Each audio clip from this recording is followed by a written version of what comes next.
Med zanimivostmi tamkajšnjih krajev je cerkev svetega Petra na Kamnem vrhu, ki je znana predvsem po freskah Janeza Ljubljanskega.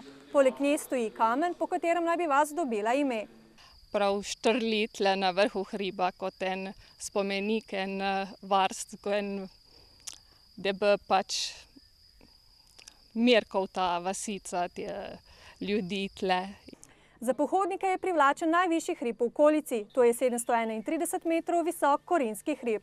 Že v rimskem času je bil znan, tle so bile postojanke, so imeli graščaki, baje se jih, verjetno je to nekaj zapisano, tle postojanke, da so lahko nadzirali okolico, bile je tam tudi te obzidje cerkve.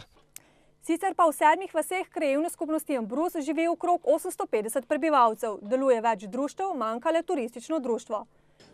Krajevna skupnost je znana kar dokaj po gobah. Imamo tle precej lovsko družina, ima precej divjadi, take razne, so lahko ponosni z vsem divjačinam, imajo vse vrste divjadine. Infotočke po ivanški občini med drugim povezuje slogan Prijetno domače. No, če kje je v krajevni skupnosti Ambrus prijetno domače, pravzaprav jaz mislim, da so avtorji tega občinskega slogana navdih iskali ravno v Ambrusu. Teli kraji so res čudoviti. Ta konec tedna bodo v Sobračah namenu predali še zadnjo od 12 infotočk.